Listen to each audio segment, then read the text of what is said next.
వాజీ వార్తలకు స్వాగతం. ముందుగా ఈనాటి ముఖ్యాంశాలు చూద్దాం. రహదారి భద్రతపై ఆటో డ్రైవర్లు అప్రమత్తంగా ఉండాలి. రహదారి భద్రతపై అవగాహన కల్పించిన motor vehicle inspector Ravishankar Prasad.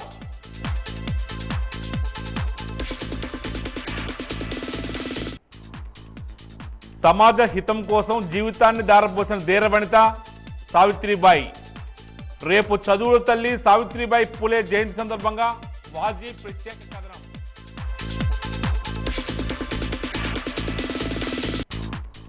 వాజీ rangoli పోటీల పట్ల మహిళల ఆసక్తి. చురుగ్గా జరుగుతున్న పేర్ల నమోదు ప్రక్రియ.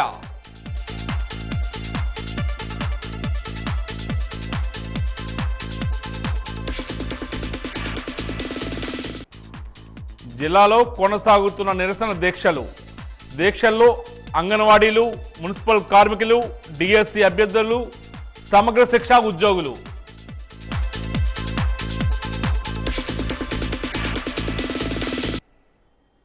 ఇక వివరాలకు వెళ్తే, రాష్ట్ర వైద్య ఆరోగ్య శాఖ మంత్రి విడుదల రజనీ కార్యాలయంపై దాడికి దిగిన దుండగులు ఎంతటి వారైనా తగిన శిక్ష పడాలని వైసీపీ రాష్ట్ర మహిళా విభాగం అధికార ప్రతినిధి డిప్యూటీ మేయర్ కొలగట్ట శ్రావణి డిమాండ్ చేశారు.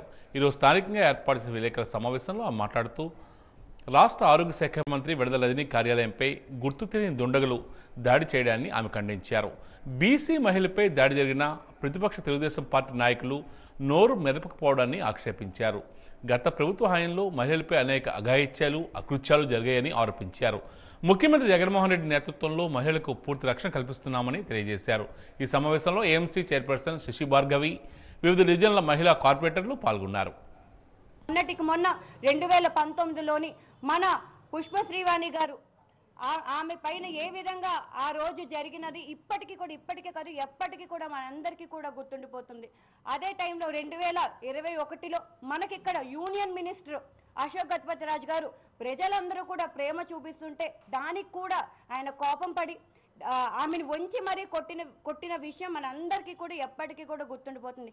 మహిళ ఎప్పుడు కాళ్ళ దగ్గరే పడుండాలనే నాయకులు ఎంతోమంది టీడీపీలో ఉన్నారు. మరి ఇటువంటి కల్చరు మనకి ఇక్కడ ఈ రాష్ట్రంలో మాకు లేదు, ఇకపై వద్దు కూడా. ప్రజలందరూ కూడా ఇటువంటి కల్చర్ని ఎంకరేజ్ చేయరని కూడా తెలియజేస్తున్నా. ఆనాడు పసుపు కుంకుమ అని చెప్పేసి మోసం చేయడానికి ప్రయత్నించినప్పటికీ ప్రజలందరూ కూడా తెలివిగా వాటన్నిటినీ కూడా ఎదుర్కొన్నారు. ప్రజలు ఇప్పుడు అమాయకులు కాదు. జగన్మోహన్ రెడ్డి గారి యొక్క ప్రభుత్వంలో ప్రతి ఒక్క ఆడబిడ్డ కూడా ఇంటి నుంచి బయటకు వచ్చి తన జీవితాల్లో తను ఏంటా అనేది చూపించుకున్న ఒక సత్తా, ఆ ధైర్యాన్ని, ఆ భరోసాని నేడు జగన్మోహన్ రెడ్డి గారు మా అందరికీ అందించారు. మరి మేమందరం కూడా జగన్మోహన్ రెడ్డి గారి యొక్క సైన్యంగా మేమందరం కూడా ముందుకు వెళ్తాం. ఈరోజు విడుదల రజనీ గారి పైన జరిగిన ఆ కార్యక్రమంలో ఎవరైతే ఉన్నారో ప్రతి ఒక్కరు కూడా ఖచ్చితంగా చట్టపరంగా కూడా వాళ్ళు శిక్షించబడతారు. ఎవరు కూడా ఈ చట్టం నుంచి బయటికి తప్పించుకోలేరని కూడా తెలియజేస్తూ, ఖచ్చితంగా విడుదల రజనీ గారి వెనకాతలో ఒక మహిళగా మేమందరం కూడా కలిసికట్టుగా ఉంటాము. ఎవరైతే ఈ కార్యక్రమంలో ఇన్వాల్వ్ అయ్యారో, ఎవరైతే దగ్గరుండి చేయించారో కూడా వాళ్ళందరికీ కూడా ఖచ్చితంగా ఈ చట్ట ప్రకారం వాళ్ళందరికీ కూడా శిక్ష పడుతుందని తెలియజేస్తూ, ఎవరు కూడా ఈ చట్టం నుంచి ఎవరు కూడా తప్పించుకునే ప్రసక్తి కూడా లేదని తెలియజేస్తున్నాం. ఇదిలా ఉండగా, నా అక్కలు చెల్లెమ్మలు అంటూ ఉంటారు కానీ మహిళలపై జరుగుతున్న అఘాయిత్యాలకు ఆంధ్రప్రదేశ్ సీఎం జగన్ అడ్డుకట్ట వేయలేకపోతున్నారని రాష్ట్ర తెలుగు మహిళా అధ్యక్షురాలు వంగల్పూడి అనిత అన్నారు. విశాఖపట్నం జిల్లా తెలుగుదేశం పార్టీ కార్యాలయంలో జరిగిన విలేకరుల సమావేశంలో ఆమె మాట్లాడుతూ, ఈ ఏడాది మహిళలపై జరిగిన లైంగిక దాడుల విషయంలో రికార్డు స్థాయిలో కేసులు నమోదయ్యాయని పేర్కొన్నారు. ఇంకా నమోదు కాని కేసులు అనేకం ఉన్నాయని మండిపడ్డారు. ఒడిశాకు చెందిన దళిత మైనర్ బాలికపై గ్యాంగ్ రేప్ జరిగిందని, ఆమె తల్లిదండ్రులతో పొట్ట చేత పట్టుకుని విశాఖపట్నం వచ్చిందని పేర్కొన్నారు. డిసెంబర్ 18వ తేదీన తన కుమార్తె అదృశ్యం అయిందని తల్లిదండ్రులు పోలీసులకు ఫిర్యాదు చేశారన్నారు. పోలీసుల నిర్లక్ష్యం కారణంగానే బాలిక గ్యాంగ్ రేప్ గురైందని, పోలీసులు మీడియాకు కానీ మహిళా సంఘాలకు కానీ సమాచారం చెప్పకుండా ఎందుకు గోప్యంగా ఉంచుతున్నారని అనిత ప్రశ్నించారు. పోలీసుల తీరుపై చాలా అనుమానాలు వ్యక్తం అవుతున్నాయని మండిపడ్డారు. 4వ పట్టణ పోలీస్ స్టేషన్కు వెళ్లిన మీడియాకు ఎందుకు తప్పుదారి పట్టించారని ప్రశ్నించారు. సుమోటోగా కేసు నమోదు చేశామని మహిళా కమిషన్ ప్రకటించిన వెనుక ఆంతర్యం ఏమిటి, ఎందుకు ఇప్పటివరకు బాధితురాలని మహిళా కమిషన్ చైర్మన్ పరామర్శించలేదని ప్రశ్నించారు. టూరిజం డెస్టినేషన్ అని చెప్పి ప్రగల్భాలు పలికే ఇదే ముఖ్యమంత్రి ఈరోజు వైజాగ్లో పొట్ట చేత పట్టుకొని పక్క రాష్ట్రం నుంచి మన రాష్ట్రానికి వలస వచ్చిన ఒక కుటుంబాన్ని రక్షించలేని పరిస్థితి. దారుణమైన సిచ్యువేషన్స్ ఈరోజు. ఒక 17 ఏళ్ల దళిత బాలిక, ఒరిస్సాకు చెందిన దళిత బాలిక మీద 11 మంది గ్యాంగ్ రేప్ జరిగితే పరిస్థితి ఎలా ఉందిరా అంటే, పోలీసులు ఇన్ఫర్మేషన్ ఇవ్వరు, తల్లిదండ్రుల్ని కలవడానికి కనీసం మేము ప్రయత్నం చేసినా కూడా వాళ్ళని కనిపించనివ్వరు. ఇప్పటికీ ఆ ఆడబిడ్డ ఎక్కడుందో ఎవరికి తెలియదు. ఒకసారి డిసెంబర్ 18వ తారీఖున ఆ తల్లిదండ్రులు ఆ అమ్మాయి కనిపించట్లేదని 4th టౌన్ పోలీస్ స్టేషన్లో ఆ అమ్మాయికి రిపోర్ట్ ఇస్తే, ఆ అమ్మాయిని 18వ తారీఖు 19వ తారీఖుల్లో పట్టుకోవాల్సిన ఆ అమ్మాయిని ట్రేస్ చేయాల్సిన పోలీసులు నిమ్మక నీరెత్తినట్టు కూర్చోవటం వల్ల, వాళ్ళ తాలూకా వైఫల్యం వల్ల 11 మంది ఆ అమ్మాయిని గ్యాంగ్ రేప్ జరిగిందంటే నిజంగా దీని తాలూకా తప్పు మనం ఎవరిని మీద పెడతాం, ఎవరి మీద మనం మాట్లాడుకోవాల్సిన పరిస్థితి ఈరోజు వచ్చింది. దీనికి బాధ్యత గవర్నమెంట్ తీసుకుంటుందా, పోలీస్ వ్యవస్థ తీసుకుంటుందా, నా అక్క చెల్లెములు నా ఆడబిడ్డలు అని చెప్పి ప్రగల్భాలు పలికే ముఖ్యమంత్రి తీసుకుంటాడా? దళితురాలు అయి ఉండి కూడా నేను హోమ్ మినిస్టర్గా ఉండి పనికిరాని ఒక హోమ్కే పరిమితమైన మినిస్టర్ అనుకుంటున్న ఆ హోమ్ మినిస్టర్ తీసుకుంటుందా? ఏదో దొంగల పడ్డ ఆటలకి కుక్కలు మొరిగినట్టు ఇక్కడ ఆల్రెడీ కేసు ఫైల్ చేసేసిన తర్వాత మహిళా కమిషన్ అతి ముఖ్యంగా స్పందించేసి సుమోటోగా తీసుకున్నాను ఈ కేసుని అని చెప్పి మాట్లాడుతున్న పరిస్థితి చూస్తూ ఉంటే జనాలు ఏమైనా ఎర్రోలు అనుకుంటున్నారా? రహదారి భద్రతపై ఆటో డ్రైవర్లు పలు జాగ్రత్తలు వహించాలని motor vehicle inspector Ravishankar Prasad సూచించారు. రహదారి భద్రతా కమిటీ ఆధ్వర్యంలో స్థానిక ఆర్టీసీ కాంప్లెక్స్ సమీపంలో ఉన్న ఆటో స్టాండ్ వద్ద డ్రైవర్లకు రహదారి భద్రతపై అవగాహన కార్యక్రమం నిర్వహించారు. ఈ సందర్భంగా ఆయన మాట్లాడుతూ మద్యం తాగి ఎవరూ వాహనాలు నడపరాదని తెలియజేశారు. వేగాన్ని తగ్గించుకుని డ్రైవింగ్ చేయాలన్నారు. ఉన్న సామర్థ్యం కంటే ఎక్కువ మంది ప్రయాణికులను ఆటోలో ఎక్కించకూడదని సూచించారు. రహదారి భద్రతా కమిటీ సభ్యులు మజ్జి అప్పారావు ఈ సందర్భంగా మాట్లాడుతూ రోడ్డు ప్రమాదాలు జరిగినప్పుడు క్షతగాతులను రక్షించే వారికి కేంద్ర ప్రభుత్వ సహాయంతో 5,000 రూపాయలు ప్రోత్సాహక బహుమతి ఇవ్వడం జరుగుతుందని తెలియజేశారు. రోడ్డు ప్రమాదాల నియంత్రణకు రహదారి భద్రతా కమిటీ పనిచేస్తుందని పేర్కొన్నారు. డ్రైవర్కి కానీ మరి దెబ్బలు తగిలేటట్టుగా అయినా ప్రాణాలు పోయేటప్పుడు టైంలో అయినా మీరు మానవతా దృక్పథంతో అందరమీ ఆగి అక్కడ అక్కడ వాళ్ళే కాదు ఎవరైనా సరే ఇక్కడ ఉన్నటువంటి ప్రతి వారు కూడా ఇది ఆలోచన చేసి ఆపదలో ఉన్నటువంటి వారిని ప్రాణాలు కాపాడడానికి అంబులెన్స్లను వెంటనే తక్షణమే అంబులెన్స్లకు 104 కానీ 108 కానీ లేని ఎడల ఇంకా అర్జెంటుగా తీసుకెళ్ళాలి అనుకుంటే అక్కడ దగ్గరలో ఉన్నటువంటి ఆటో కానీ వెహికల్ ద్వారా కానీ అక్కడ ఉన్నటువంటి హాస్పిటల్కి తీసుకొని వెళ్ళి మరి దగ్గరలో ఉన్న పోలీస్ స్టేషన్కి వెంటనే తెలియపరిచి మీ తాలూకా అడ్రస్ను ఇచ్చేటట్లయితే మీకు వాళ్ళు ప్రాణాలు కాపాడే వాళ్ళం అవుతాం కాబట్టి మరి వెంటనే మీకు కమిటీ ద్వారా 5,000 రూపాయలు కేంద్ర ప్రభుత్వం ద్వారా మీకు 5,000 రూపాయలు కమిటీ ద్వారా మీకు ఇవ్వడం జరుగుతుంది. వీలర్ నడిపేటప్పుడు తప్పనిసరిగా హెల్మెట్ ధరించాలని, అలాగే కార్లు కానీ నడిపేటప్పుడు కంపల్సరిగా సీట్ బెల్ట్ ధరించాలని, అలాగే వాహనాలు ఆటోలు వీటిలో నడిపేటప్పుడు కంపల్సరిగా ఏంటంటే డ్రైవర్ పక్కన ఎట్టి పరిస్థితుల్లో కూడా ఎటువంటి వ్యక్తులను కూడా కూర్చోబెట్టకూడదు. ఓన్లీ లోపల మాత్రమే కూర్చోబెట్టుకునే విధంగా ఉండాలి. వెనకాల డోర్లు ఓపెన్ చేసి కానీ వెనకాల కాళ్ళు వేలాడి తీసుకొని కూర్చునే విధంగా ఎవరైతే కూర్చోబెడతారో అటువంటి ఏవి చేయకూడదని చెప్పేసి చెప్పడం జరుగుతుంది. రహదారిపైన పరిస్థితులు ఎలా వస్తాయని చెప్పేదానికి ఎవ్వరూ కూడా ఊహించలేము. చిన్నపిల్లలు రావచ్చు, లేకపోతే సైక్లిస్టులు రావచ్చు, లేకపోతే వృద్ధులు రావచ్చు. ఎవరైనా కూడా రోడ్డు పైన సడన్గా కనుక వచ్చినట్లయినా, లేకపోతే ముందు వెళ్ళే వాహనాలు సడన్గా బ్రేక్ కొట్టి ఆగినా కూడాను వీళ్ళని అదుపు చేయడానికి కష్టమవుతుంది. అటువంటిప్పుడు ప్రమాదాలు జరిగితే కనుక అది ఓన్లీ చిన్న చిన్న దెబ్బలు మాత్రమే కాకుండా పెద్ద గాయాలు, అలాగే చనిపోయినంత వరకు కూడా పరిస్థితులు వెళ్తున్నాయి. ఒక ప్రాణాన్ని ఎప్పుడు మనం తిరిగి తీసుకురాలేము. కాబట్టి తప్పనిసరిగా నియమ నిబంధనలు పాటిస్తూ వాహనాలని సరిగా నడిపించుకోవాలని ఇందు మూలంగా తెలియజేస్తుంది.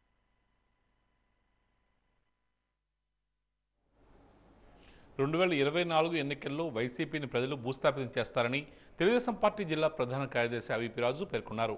బాబు షూరిటీ భవిష్యత్ గ్యారంటీ కార్యక్రమాన్ని నగరంలోని పోలైపేట గ్రామంలో తెలుగుదేశం పార్టీ ఆధ్వర్యంలో ఈరోజు నిర్వహించారు. ఈ సందర్భంగా ఆయన మాట్లాడుతూ టీడీపీ జనసేన పొత్తుతో వైసీపీని ఓడించడం ఖాయమని స్పష్టం చేశారు. ఎన్నికలు ఎప్పుడు వస్తాయని ప్రజలు ఎదురు చూస్తున్నారని తెలియజేశారు. జిల్లాలోని ఒక అభివృద్ధి కార్యక్రమం అయినా చేశారని వైసీపీ నేతలను ప్రశ్నించారు. పాదయాత్రలో ఇచ్చిన హామీలను అమలుపరచడంలో వైసీపీ ప్రభుత్వం ఘోరంగా విఫలమైందని విమర్శలు గుప్పించారు. ఈ కార్యక్రమంలో పలువురు టీడీపీ, జనసేన నాయకులు పాల్గొన్నారు.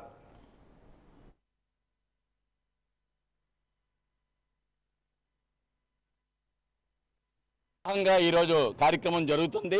అటు చంద్రబాబు నాయుడు గారు, ఇటు పవన్ కళ్యాణ్ గారు కూడా ఈ సైకో ప్రభుత్వాన్ని రూపుమాపేందుకు ఒక కృష్ణార్జునలాగా విజృంభించి రాబోయే ఎన్నికల్లో వారికి పూర్తి స్థాయిలో ఎక్కడా కూడా ఒక్క సీటు కూడా లేకుండా చేసే పరిస్థితి ఈరోజు ఈ కార్యకర్తలు కానీ ప్రజలు కానీ చూస్తున్నారు.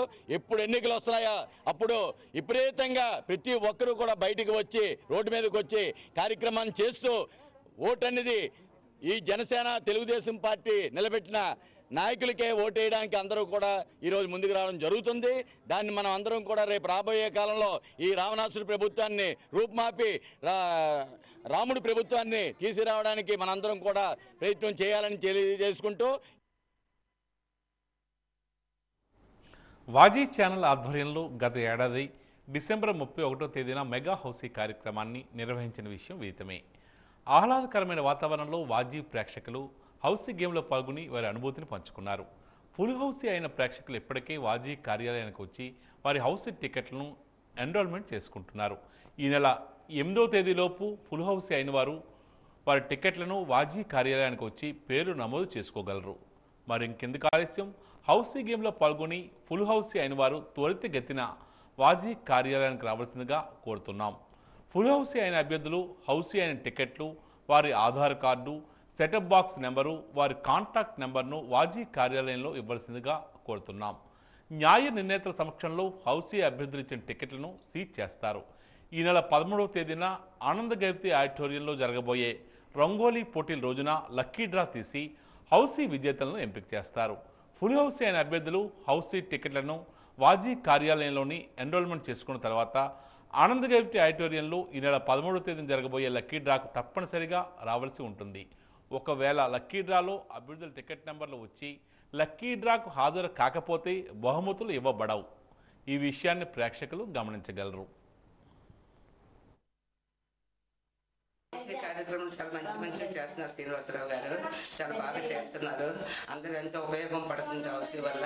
ఎంతమంది గిఫ్ట్లు గెలుచుకున్నారు. మేము ఇప్పటికి వచ్చి కూడా ఒక గిఫ్ట్ మాకు రాలేదు. మొదటిసారి ఇదే హౌసీ మాకు ఫుల్ అయింది. చాలా సంతోషం ఉంది శ్రీనివాసరావు గారు. బాబు అండి, ఉచ్చాలమ్మ గుడి దగ్గర హౌసీ చాలా బాగా ఆడాము. పిల్లలు కూడా చాలా సంతోషం పడ్డారు. ఫస్ట్ టైం రావడం చాలా బాగుంది. శ్రీనివాసరావు గారికి మా ధన్యవాదాలు. బాగున్నాయండి. న్యూస్లు కూడా టైం ప్రకారం అన్ని మాకు తెలుస్తున్నాయి. ఏవి ఎక్కడ లేని కూడా కార్యక్రమాలు అన్నీ కూడా తెలుస్తున్నాయి. 15 సంవత్సరాలు బట్టి హౌస్ ఆడుతున్నా, ఏది అవ్వలేదు. ఈసారి మాత్రం ఫుల్ హౌస్ అయ్యింది. మా పేరుతో వెళ్ళొచ్చు మరి హౌస్ సంతోషంగా ఫీల్ అయ్యాము. దీన్ని బట్టి మాకు వస్తుందో రాదు మన తెలివి మీది బాధ్యత. ప్రోగ్రాలు కూడా బాగున్నాయి, ముగ్గులు ఫోటోలు బాగున్నాయి. పిల్లలకి ఎంతో సంతోషం ఇస్తున్నారు. చాలా చాలా పోటీలన్నీ ఎలా పెట్టాలని ఇంకా ఎక్కువ అవ్వాలని నేను సంతోషం కోరుతున్నాను. సంక్షేమ పాలన జగన్మోహన్ రెడ్డితోనే సాధ్యపడుతుందని గైబ్నగర్ ఎమ్మెల్యే బొత్స సత్యనారాయణ అన్నారు.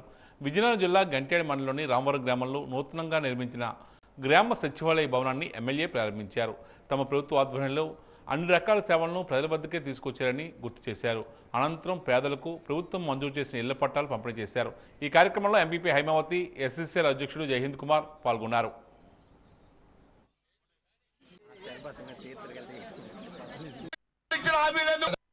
పేదవాడికి కనీసం వాడు 4,000 తిన్నుండే విధంగా ఏ ఇబ్బంది లేకుండా పక్కోటి ఇంటికి వెళ్ళి అప్పడకుండా ఈరోజు చేశామంటే ఈరోజు ప్రభుత్వం ఇచ్చిన స్కీమ్స్ సుమారు 1,100 కోట్ల రూపాయలు ఈరోజు మీ అకౌంట్లో జమ చేసామంటే చిన్న విషయం అనుకుంటున్నారు మీరు ఏమన్నా.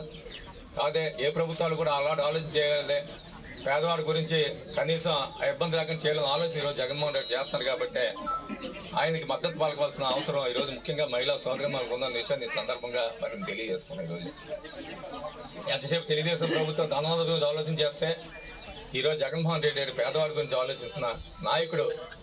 ఈరోజు గర్వంగా చెప్తున్నాము. ఈరోజు జగన్మోహన్ రెడ్డి భారతదేశంలో ఏ ముఖ్యమంత్రి కూడా ఇలాంటి కార్యక్రమాలు ఎప్పుడు కూడా స్వీకరించట్లే.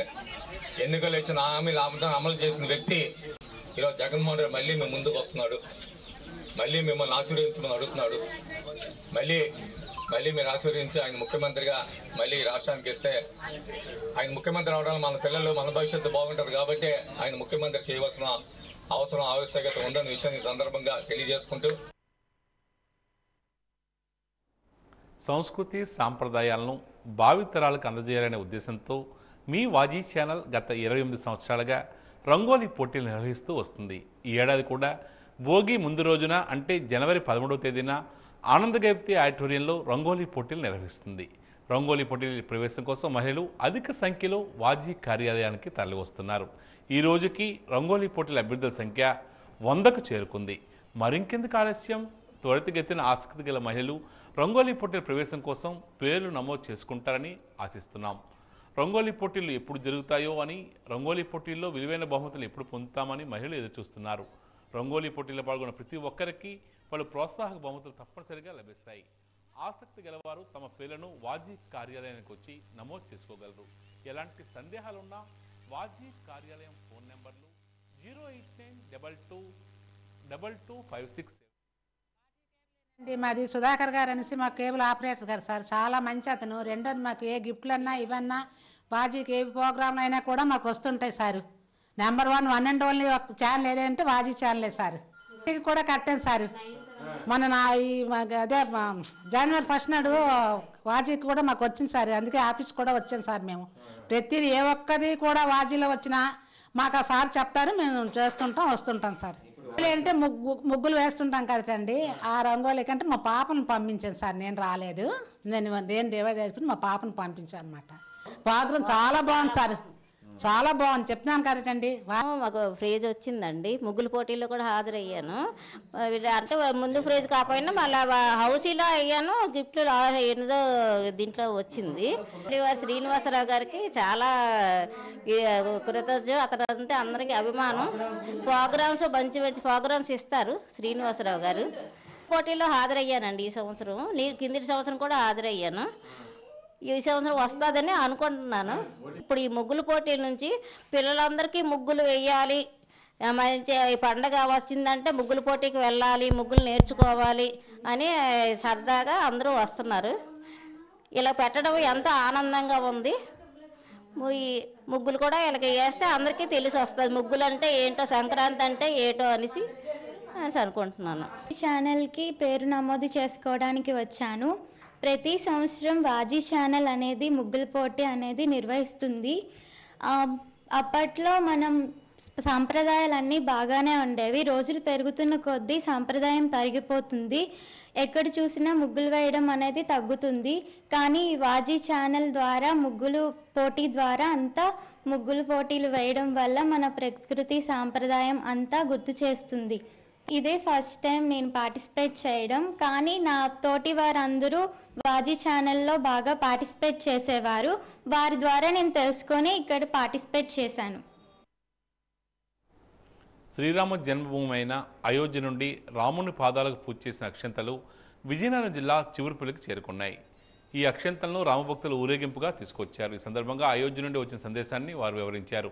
అయోధ్య రాముల అక్షంతలు గ్రామాన్న ప్రతి ఇంటికి చేరేలా ప్రణాళికలు సిద్ధం చేశామన్నారు. ఈ నెల 22వ తేదీన బలరాముని నూతన విగ్రహ ప్రతిష్ఠ జరుగుతుందని, ఈ కార్యక్రమంలో అందరినీ భాగస్వాములు చేయాలని తలంచారు. ఈ నేపథ్యంలో ప్రాణ ప్రతిష్ఠ రోజున సుముహూర్త సమయానికి ముందే అంటే ఉదయం 11 గంటల నుండి మధ్యాహ్నం 1 గంట మధ్య ప్రతి హిందువు దగ్గరలో ఉన్న ఆలయాల్లో ప్రత్యేక పూజలు నిర్వహించాలని సూచించారు. అయోధ్యలో జరుగుతున్న కార్యక్రమాన్ని ప్రత్యక్షంగా డిజిటల్ స్క్రీన్స్ ద్వారా ఏర్పాటు చేసుకుని లేదా టీవీల్లో వీక్షించాలని కోరారు. రామనామ జపంతో పాటు ప్రాణ ప్రతిష్ఠ జరిగే రోజు సాయంత్రం దేవతలను ప్రసన్నం చేసుకునేందుకు ప్రతి ఇంటి ముందు 5 దీపాలను వెలిగించాలని సూచించారు. పాదాలకి పూజ చేసినటువంటి దివ్య అక్షతలు ఏవైతే ఉన్నాయో అవి భారతదేశం నలుమూలలా వ్యాప్తి చెందాలని, ప్రతి ఇంటికి కూడా ఈ అక్షతలు చేరాలని ఆ యొక్క శ్రీరామ జన్మభూమి ట్రస్ట్ వాళ్ళు ఏర్పాటు చేసినటువంటి కార్యక్రమాల్లో భాగంగా స్వామివారి యొక్క అక్షతలు చీపురుపల్లి పట్టణానికి చేరాయి. మరి ఈ రోజు ఆ అక్షతల్ని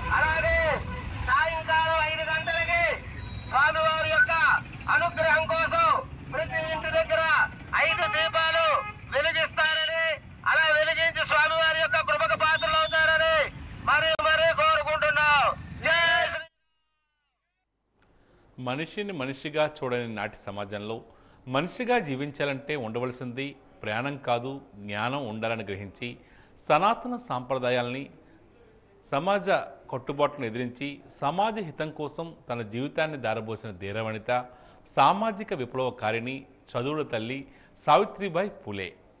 సావిత్రిబాయి పూలే జయంతి సందర్భంగా వాజీ ఛానల్ అందిస్తున్న ప్రత్యేక కథనం మీకోసం. సావిత్రిబాయి పూలే మహారాష్ట్ర సతారా జిల్లాలో నయాగావ్ అనే గ్రామంలో 1831 జనవరి 3వ తేదీన ఒక రైతు కుటుంబంలో జన్మించారు.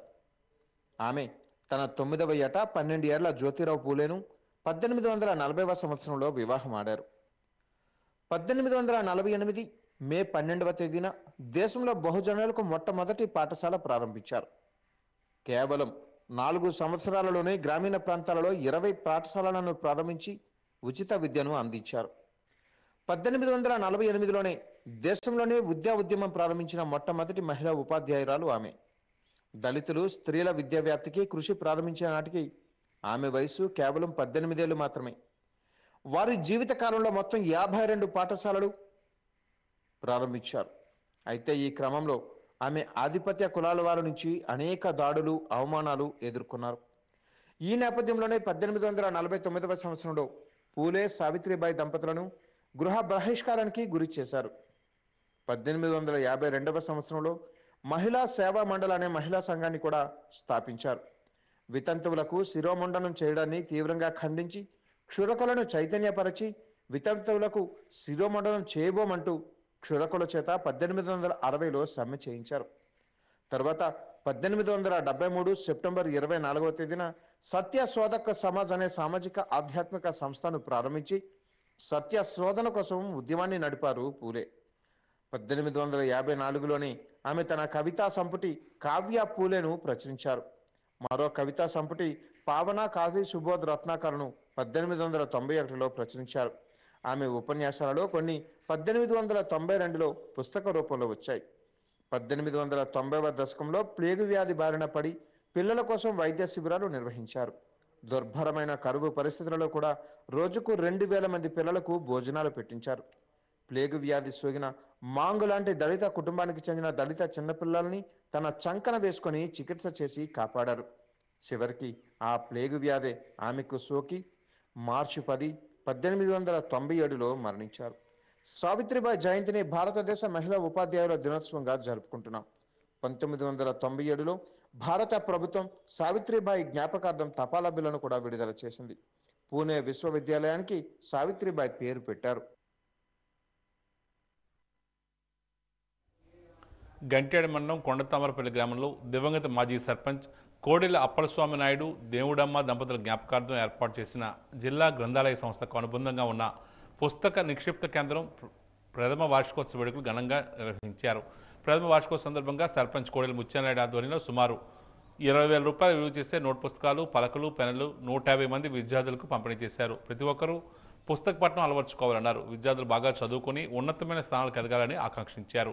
ఈ కార్యక్రమంలో గ్రామ ఉప సర్పంచ్ మార్పు అప్పారావు, గ్రామ పెద్దలు మాసరపు ఇరుకునాయుడు, మానాపురం రమేష్, వైసీపీ మండల నాయకుడు కోడెల శ్రీనివాసరావు, విశ్వ హిందూ పరిషత్ జిల్లా సహాయ కార్యదర్శి ఎర్రా చంద్రమ్మ, కోడెల వెంకటరమణ, అనపర్తి సూరిబాబు, దేవుడు, కొయ్యాన గంగునాయుడు తదితరులు పాల్గొన్నారు.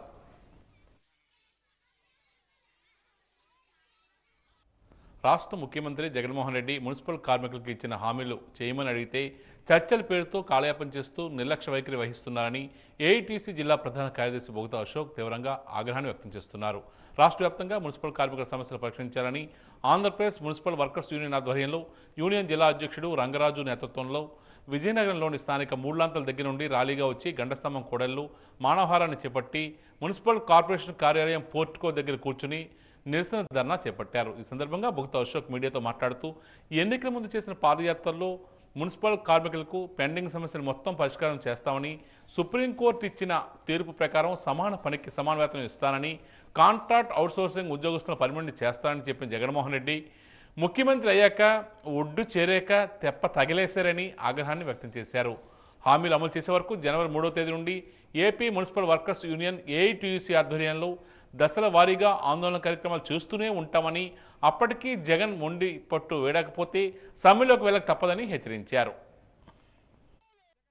గారు సచివాలయంలో బట్టలు నొక్కడానికి, ఏసీ గదుల్లో ఉండడానికి తప్ప ఇవాళ కార్మికుల తాలూకు సమస్యలు వినేటువంటి పరిస్థితుల్లో లేరు.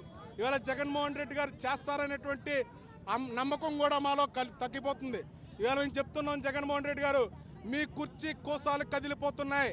2024లో మిమ్మల్ని ఎవరైతే 2019లో అధికారంలోకి తీసుకొచ్చారో మళ్ళీ వాళ్ళే 2024లో మిమ్మల్ని అధికారంలోకి దించి ఇంటికి పంపించేటువంటి ఆలోచనలో ఉన్నారు. ఇవాళ మున్సిపల్ కార్మికులకి నువ్వు ఇస్తావన్నటువంటి మీరు ప్రకటన చేసినటువంటి హామీలను అడుగుతున్నాం, కానీ గొంతెమ్మ కోరికలు, కొత్త కోరికలు అడగడం లేదయ్యా. నువ్వేమో మీరు మీ ప్రజాప్రతినిధులు లక్షల్లో జీతాలు తీసుకుంటారా? మీ చుట్టూ కూర్చుని కాలక్షేపం కబుర్లు చెప్పి పనికి మాలినటువంటి సలహాలు ఇస్తున్నటువంటి సలహాదారులకి లక్షల్లో జీతాలు ఇస్తారా? రోడ్డున పడి ఇవాళ చెత్త చెదారం ఊడుస్తున్నటువంటి మున్సిపల్ కార్మికులకి 26,000 రూపాయలు అడిగితే మీకు చేతులు రావడం లేదా? ఏమయ్యా ముఖ్యమంత్రి, ఇవాళ మేము చెప్తున్నాం 2024లో ఖచ్చితంగా మీరు ఇంటికి వెళ్తారు. మీ కుర్చీ కోసాలు కథలు తీసేది వీళ్ళే. ఎప్పటికైనా మీ మొండితనాన్ని విడనాడండి, నాయకులతో చర్చలు జరపండి, సానుకూలంగా న్యాయమైనటువంటి కోరికల్ని, మీరిచ్చినటువంటి హామీల్ని అమలు చేయండి.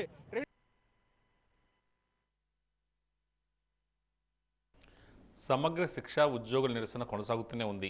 14 రోజుల నుండి సమ్మె చేస్తున్నారు. ఈరోజు వారి మెడలకు ఉరితాళ్లు వేసుకుని వినూత్నంగా నిరసన తెలియజేశారు. ఈ సందర్భంగా వారు మాట్లాడుతూ సమాన పనికి సమాన వేతనం ఇవ్వాలని కోరుతున్నామని తెలియజేశారు. పాదయాత్రలో ఎన్నికల ముందు ముఖ్యమంత్రి జగన్మోహన్ రెడ్డి సమగ్ర శిక్షలో పనిచేస్తున్న కాంట్రాక్ట్ అవుట్సోర్సింగ్ ఉద్యోగులందరికీ రెగ్యులేట్ చేస్తామని హామీ ఇచ్చారని తెలియజేశారు. కానీ ఇప్పుడు ఆ హామీని మరిచారని ఆవేదన వ్యక్తం చేస్తున్నారు. తమ కుటుంబాలను రోడ్ల మీద పడివేసిన పరిస్థితి తీసుకొచ్చారని రాష్ట్ర ప్రభుత్వంపై విమర్శలు గుప్పించారు. తమకు న్యాయం జరిగేంత వరకు సమ్మెను విరమించమని స్పష్టం చేశారు. తమ డిమాండ్ల పరిష్కారం కోసం కృషి చేయాలని కోరుతున్నారు. ఈరోజు 14వ రోజు సమ్మె జరగడం జరుగుతుంది. ఈరోజు మా నిరసన ఉరివేసుకొని మేము నిరసన మా సమర్థజ్ఞ ఉద్యోగులు అందరం కూడా నిరసన తెలియజేస్తున్నాము. నేటికి రోడ్డు మీదకి వచ్చి 14 రోజులు అవుతుందండి. ఒక అన్నదమ్ములు అతనికి అసలు ఆడవాళ్ళ పక్షం కదా అన్న, మా చెల్లి, మా అక్క, మా చెల్లి, మా అక్క, మా అమ్మ అన్న వాళ్ళు ఈరోజు మేము ఎవరూ కనిపించలేదా? ఈరోజు ఊరిపోసుకొని కూడా మేము అసలు ఈరోజు మా నిరసన వ్యక్తపరుస్తున్నాము. చాలా బాధాకరమైన విషయం. ఈరోజు ఇంతవరకు వస్తుందని మేమైతే ఊహించలేదు సార్. ఎంతో నమ్మకంతో పెట్టుకొని 4.5 సంవత్సరాలు మీకోసం వెయిట్ చేసాము. మా బాధ మీకు ఎందుకు అర్థం కావడం లేదో మాకైతే అర్థం కావడం లేదు సార్. ఇంకా ఇంతకన్నా మమ్మల్ని ఏం చేయమంటారు? రేపు పొద్దున్న మా ఫ్యామిలీతో పాటు మేము రేపు రోడ్డు మీదకి వచ్చే పరిస్థితి కూడా ఉంది. మా ఫ్యామిలీస్ని కూడా మేము తెచ్చుతున్నాము గ్యారంటీగాను. రేపు ఎస్పీడీ గారిని ఆఫీస్ చుట్టూ కూడా ముట్టడి చేయడం జరుగుతుంది. అంగన్వాడీల సమస్యల పరిష్కారం కోసం చేపట్టే సమ్మె నేటికి 22వ రోజుకు చేరుకుంది. ఈ సమ్మెలో అంగన్వాడీలు అత్యంత ఉత్సాహంగా పాల్గొన్నారు. రాష్ట్ర ప్రభుత్వం మొండి వైఖరికి నిరసనగా విజయనగరం అర్బన్ ప్రాజెక్టు నాయకులు కె ప్రభా ఆధ్వర్యంలో వర్కర్లు, హెల్పర్లు అందరూ మోకాళ్లపై నుంచుని తమ నిరసన వ్యక్తం చేస్తున్నారు. ప్రభుత్వం మొండి వైఖరి విన్నాడాలని నినదించారు. ఈ సందర్భంగా ఆమె మాట్లాడుతూ అంగన్వాడీ సమస్యలను పరిష్కరించకపోవడం అన్యాయం అన్నారు. తక్షణమే తమకు జీతాలు పెంచాలన్నారు. రిటైర్మెంట్ బెనిఫిట్ని ఏర్పాటు చేయాలన్నారు.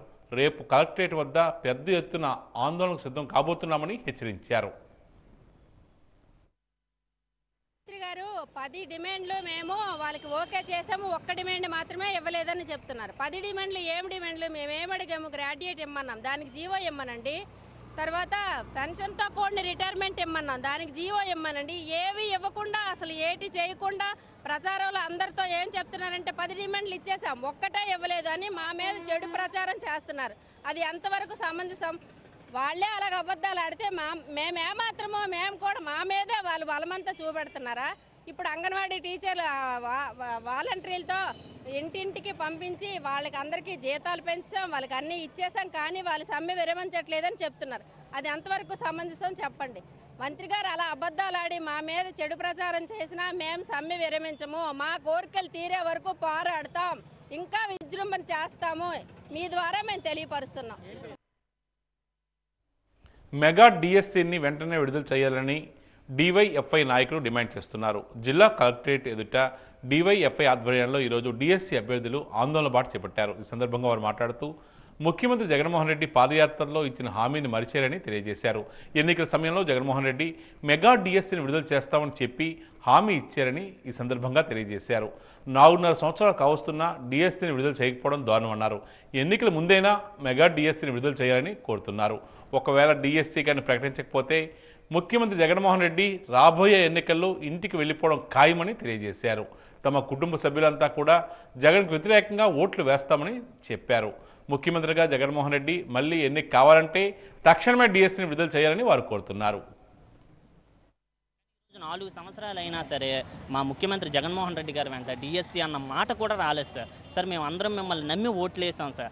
మేము ఎమ్మెల్యేల దగ్గరికి వాళ్ళందరికీ మీరు గడప గడప ప్రభుత్వాన్ని ఎమ్మెల్యేలు అందరూ తిరుగుతున్నారు. మేము మెగా డిఎస్సీ గురించి ఓటు వేసాం సార్. మా మెగా డిఎస్సీ తీయండి సార్ అంటే 1,30,000 పోస్టులు భర్తీ చేసామన్న మాట మాట్లాడుతున్నారు. మేము ఒకటే అడుగుతున్నాం సార్, 1,30,000 పోస్టులు భర్తీ చేసిన వాళ్ళకి 20,000 టీచర్ పోస్టులు భర్తీ చేయడం పెద్ద విషయమేమీ కాదు సార్. ఒకటే చెప్తున్నాం, మీరు 23,000 పోస్టులతో డిఎస్సీ అనేది ప్రకటించాలి సార్. ప్రకటించకపోతే 2019లో చంద్రబాబు నాయుడు మీద కోపంతో మీకు ఓటు వేశాం. ప్రతి డిఎస్సీ ఆస్పిరెంట్ 6 లక్షల అభ్యర్థులు మరియు వాళ్ళ తల్లిదండ్రులు అందరూ మీకు ఓటు వేశాం. మీరు 23,000 టీచర్ పోస్టులు భర్తీ చేయకపోతే 2024లో మీ మీద కోపంతో మా ఓటు మొత్తం వ్యతిరేకంగా వేరే వాళ్ళకి వెళ్తుంది సార్. ఇది ఖచ్చితంగా మేము చెప్తున్నాం. డిఎస్సీ అభ్యర్థులు మరియు వాళ్ళ కుటుంబ సభ్యులు అందరం చెప్తున్నాం. ఎందుకంటే 2019లో మా ఓట్లన్నీ మీకే వేశాం. కానీ 2024 వరకు కూడా మీరు మెగా డిఎస్సీ ప్రకటించలేదు. మీరు ప్రకటించకపోతే మా డిఎస్సీ ఆస్పిరెంట్ మరియు అభ్యర్థులు మరియు వాళ్ళ తల్లిదండ్రులు ఓటు మొత్తం కూడా పవన్ కళ్యాణ్ చంద్రబాబు నాయుడికే వెళ్తుంది. ఖచ్చితంగా మీరు మళ్ళీ ముఖ్యమంత్రి అవ్వాలి అంటే మా డిఎస్సీ అభ్యర్థులు ఓట్లు మొత్తం మీకు కావాలి అంటే మీరు ఇచ్చిన మాట ప్రకారం 23,000 టీచర్ పోస్టులు భర్తీ చేయండి. మీరు ఖచ్చితంగా మా డిఎస్సీ అభ్యర్థులు మరియు మా కుటుంబ సభ్యులను కూడా మీకు మళ్ళీ ఓటు వేసి మిమ్మల్ని ముఖ్యమంత్రిగా గెలిపించుకుంటాం. మీరు ఇచ్చిన మాట నిలబెట్టకపోతే 2024లో మాత్రం వేరే విధంగా జరుగుతుంది సార్. ఈ నెల 9వ తేదీన కుస్మంచి ఫౌండేషన్ ఆధ్వర్యంలో అండర్-7 నుండి అండర్-19 బాలబాలికలకు ఓపెన్ చెస్ టోర్నమెంట్ నిర్వహిస్తామని ఫౌండేషన్ వ్యవస్థాపకులు కుస్మంచి సుబ్బారావు పేర్కొన్నారు. ఈరోజు నగరంలోని పోల్బాగులో ఉన్న కుస్మంచి ఫౌండేషన్ కార్యాలయంలో ఏర్పాటు చేసిన మీడియా సమావేశంలో ఆయన మాట్లాడుతూ విజయనగరం అసెంబ్లీ నియోజకవర్గ పరిధిలో ఈ ఓపెన్ చెస్ టోర్నమెంట్ నిర్వహించడం జరుగుతుందని తెలియజేశారు. టోర్నమెంట్లో పాల్గొనేందుకు ఎటువంటి ఎంట్రీ ఫీజు లేదని చెప్పారు. 7 సంవత్సరాల నుండి 19 సంవత్సరాల లోపు ఆసక్తి గల బాలబాలికలు ఈ నెల 7వ తేదీలోగా రిజిస్ట్రేషన్ చేసుకోవాలని ఆయన అన్నారు. ఈ పోటీల్లో విజేతలైన బాలబాలికలకు ప్రథమ బహుమతి 3,000 రూపాయలు, ద్వితీయ బహుమతి 2,000 రూపాయలు, తృతీయ బహుమతి 1,000 రూపాయలతో పాటు మెమెంటో, మెడల్ మరియు దుస్తులు అందజేయబడతాయని తెలియజేశారు. ఆసక్తి గల బాలబాలికలు తమ దరఖాస్తులను 7వ తేదీలోగా 910046999199 నెంబర్కు వాట్సాప్ చేయాలని కోరారు. ఈ కార్యక్రమంలో ఈపీ విజయ్ కుమార్ తదితరులు పాల్గొన్నారు. కుస్మంచి ఫౌండేషన్ ఆధ్వర్యంలో చెస్ కాంపిటీషన్ పెడుతున్నాం. Vizianagaram chess championship. దాని మీద రేపు 9వ తేదీ నాడు సుమారు ఎంతమంది వస్తే పేర్లు వస్తున్నాయి. అందరితో కలిపి చెస్ కాంపిటీషన్ పెట్టి ఆ సాయంత్రం విన్నర్స్కి రన్నర్స్కి అందరికి కూడా ఎవరికి ఇవ్వాలో ఆ రోజు బహుమతి ప్రదానం చేస్తూ ఈ సందర్భంగా విజయనగరంలో పూల్బాగ్ కాలనీలో ఒక లెప్రసీ కాలనీ ఉంది. ఆ లెప్రసీ కాలనీలో సుమారు 60 కుటుంబాలు ఉన్నాయి. వాళ్ళందరికీ కూడా సంక్రాంతి సందర్భంగా నూతన వస్త్రాలు ఆడవాళ్ళు, మగవాళ్ళు, పిల్లలు అందరికీ ఫ్యామిలీ ప్యాక్ ఆ విధంగా ఇవ్వాలని నిర్ణయం తీసుకున్నాం. ఈ భారతీయ జనతా పార్టీ ఆధ్వర్యంలో అవనివ్వండి, కుస్మంచి ఫౌండేషన్ ఆధ్వర్యంలో అవనివ్వండి, స్వామి వివేకానంద జయంతి వేడుక అద్భుతంగా మేము చేస్తున్నాం. ప్రతి సంవత్సరం చేస్తాం. ఈసారి కొద్దిగా ఘనంగా చేయాలి అనే ఆలోచనతో కూడా ఈ కార్యక్రమం మేము రేపు జనవరి 12 స్వామి వివేకానంద జయంతి వేడుకలు ఇక్కడ కార్యక్రమం చేస్తున్నాం. రాష్ట్ర వ్యాప్తంగా సమ్మె ఉధృతం అవుతున్న నేపథ్యంలో మూడోసారి AP municipal workers and employees federation రాష్ట్ర ప్రధాన కార్యదర్శి కె ఉమామహేశ్వరరావు నాయకత్వంలో వెలగపూడి సచివాలయంలో మున్సిపల్ శాఖ మంత్రులు ఆదిమూలపు సురేష్, ఆర్థిక శాఖ మంత్రి Buggana Rajendranath Reddy, principal secretary Jawaharlal, municipal శాఖ ముఖ్య కార్యదర్శి శ్రీలక్ష్మితో జరుగుతున్న చర్చలు విజయవంతం కావాలని ఆ యూనియన్ రాష్ట్ర కమిటీ సభ్యులు జగన్మోహన్ రావు, సిఐటియు జిల్లా ఉపాధ్యక్షుడు రమణ ఆకాంక్షించారు. ఈరోజు నగరపాలక సంస్థ కార్యాలయం నుంచి ప్రదర్శన ప్రారంభించి గంటస్తంభం వద్ద మానవహారాన్ని నిర్వహించారు. ఈ కార్యక్రమంలో సిఐటియు నగర కార్యదర్శి బి రమణ, ఉపాధ్యక్షుడు రెడ్డి శంకర్రావు తదితరులు పాల్గొన్నారు. ఇదిలా ఉండగా ఈరోజు సాయంత్రం ప్రభుత్వంతో జరిగిన చర్చలు విఫలమయ్యాయి. ఈరోజు ప్రభుత్వం చర్చలకు పిలిచింది. ఈ సమ్మెలో ప్రధానంగా సిఐటి అనుబంధ సంఘం, AP municipal workers and employees federation CIT ఆధ్వర్యంలో అన్ని నగరాల్లో అన్ని పట్టణాల్లో పెద్ద ఎత్తున సమ్మె కొనసాగుతుంది. ఈ సమ్మె ఫలితంగా రాష్ట్ర ప్రభుత్వం మొన్న 28వ తారీఖున చర్చలకు పిలిచింది. ఆ చర్చలు అసంపూర్ణంగా ముగిశాయి. మళ్ళీ ఈరోజు పిలిచింది.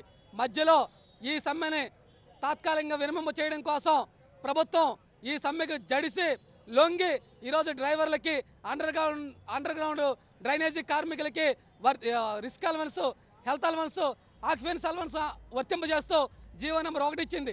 అయితే ఆ జీవోలో మన ప్లాంటేషన్ కార్మికులు కానీ లేదా ఇంజనీరింగ్ కార్మికులకు సంబంధించి కానీ ఎటువంటి స్పష్టత లేదు. అందుకని ఈరోజు జరుగుతున్న చర్చల్లో ప్రధానంగా సమాన పనికి సమాన వేతనం అమలు చేయాలని డిమాండ్ చేస్తున్నాం. పర్మనెంట్ చేయాలని చెప్పేసి డిమాండ్ చేస్తున్నాం. వాటర్ వర్క్స్ కార్మికులకి రిస్క్ అలవెన్స్ అమలు చేయాలని డిమాండ్ చేస్తున్నాం. అదేవిధంగా ప్లాంటేషన్ కార్మికులు కానీ లేదు ఈరోజు ముసిరిపల్లి కానీ రామతీర్థాలు కానీ నెల్లిమర్ల పంప్ హౌస్ కార్మికులకు కూడా కార్పొరేషన్ కార్మికులుగా గుర్తించి వీళ్ళకి ఏదైతే పారిశుద్ధ్య కార్మికులకి ఇస్తున్నారో వేతనాలన్నింటినీ ఆప్కాస్ ద్వారా అమలు చేయాలని చెప్పేసి కోరుతున్నాం. ఈరోజు విజయనగరం పట్టణంలో కొత్తపేట పద్మశాలి వీధిలో ఉన్న శ్రీ కోదండరామస్వామి ఆలయ కమిటీ సభ్యులు, రామభక్తులు, అయోధ్య నుండి వచ్చిన రామతీర్థ ట్రస్ట్ వారు పంపించిన అయోధ్య రామమందిరం ఛాయాచిత్రం, బాల అక్షింతలు, ఆహ్వాన పత్రికలను ఇంటింటికి తిరిగి పంచుతూ ఈనాడు జనవరి 22వ తేదీన అయోధ్యలో రామాలయ ప్రారంభం మరియు శ్రీ సీతారామచంద్రుని విగ్రహ ప్రతిష్ఠ కార్యక్రమం జరుగుతుంది. కావున మనందరం ఆ రోజు ప్రతి ఇంట్లో 5 దీపాలు వెలిగించి స్వామివారి కృపకు పాత్రలు కావాలని, అలాగే మనకు వీలైన రోజుల్లో జనవరి 22 తర్వాత అయోధ్యలో శ్రీ భవ్య దివ్య రామస్వామి వారి దర్శనం చేసుకోవాలని కోరుతూ ఆహ్వాన పత్రికలను అందజేస్తున్నారు.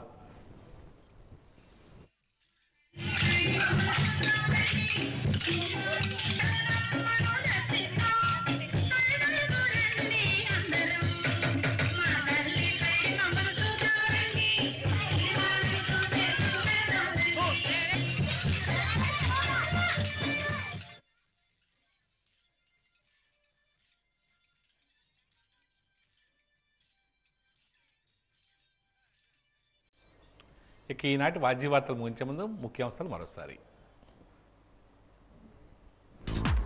రహదారి భద్రతపై ఆటో డ్రైవర్లు అప్రమత్తంగా ఉండాలి. రహదారి భద్రతపై అవగాహన కల్పించిన motor vehicle inspector Ravishankar Prasad.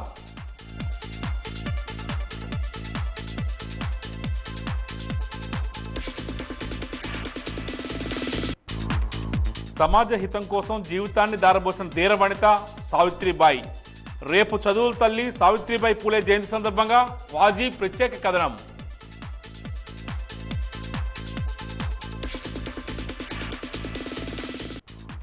వాజీ rangoli పోటీల పట్ల మహిళల ఆసక్తి. చురుగ్గా జరుగుతున్న పేర్ల నమోదు ప్రక్రియ.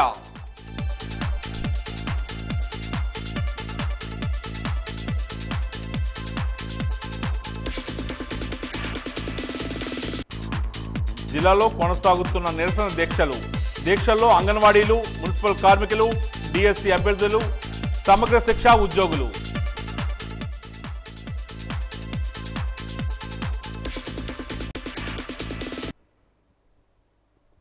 వాజీ వార్తలు ఇంతటితో సమాప్తం. నమస్కారం.